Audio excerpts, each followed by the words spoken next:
Bonjour à toutes et à tous.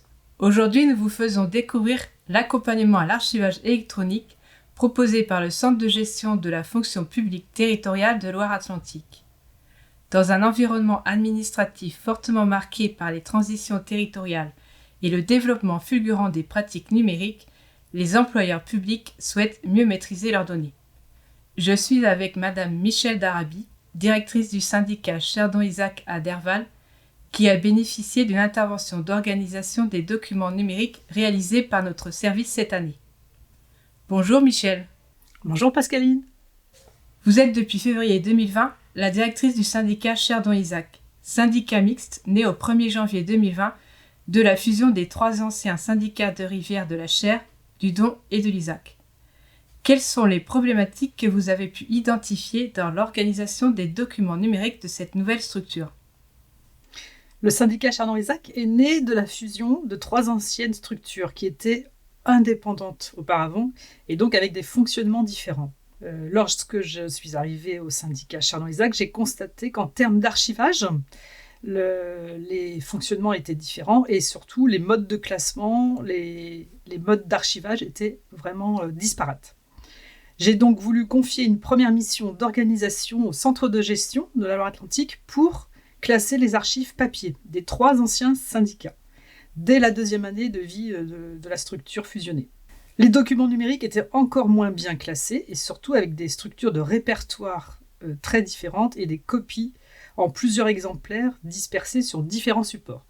Pour notre nouveau syndicat, donc, j'ai mis en place une nouvelle architecture pour le serveur, avec les équipes, dès 2020. Et là, la question des archives numériques se posait justement après le classement des archives papier. Pourquoi avez-vous fait appel au centre de gestion ? Quelles étaient vos attentes ?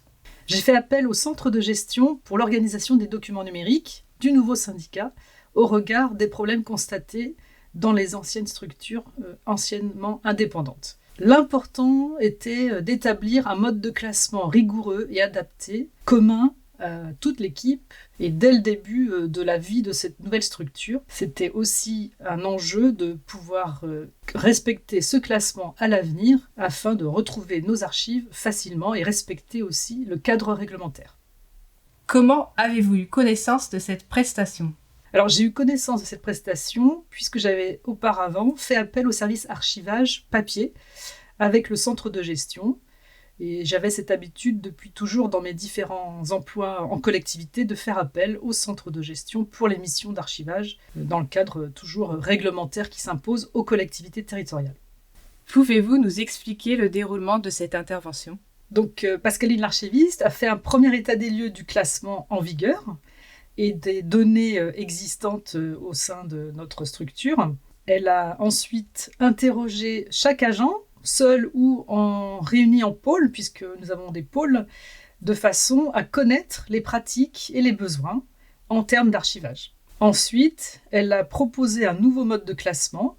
Celui-ci a été présenté en réunion d'équipe avec une formation sur les bonnes pratiques à mettre en place.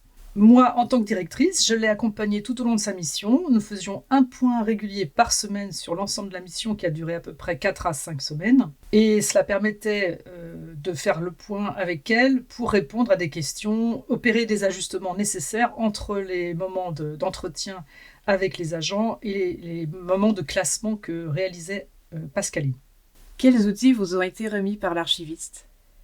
Donc l'archiviste nous a remis une nouvelle architecture sur le serveur, de façon à classer tous les documents numériques. Et il nous reste désormais à faire le classement, les transferts de l'ancienne organisation vers la nouvelle.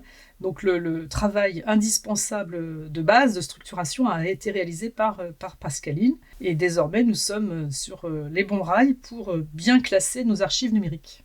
Comment les agents ont-ils vécu cette démarche ? Donc la démarche a été appréciée globalement dans le sens où la méthode de travail de l'archiviste consiste à partir des usages de l'équipe en place, des besoins des usagers avant de définir un classement. Et ensuite, elle a tenu compte de cet état des lieux de façon à proposer un classement en respectant les règles générales, bien évidemment, pour rentrer dans le cadre réglementaire. Donc c'était vraiment la démarche intéressante dans ce sens-là. Quels bénéfices les services ont-ils retiré après cette mission?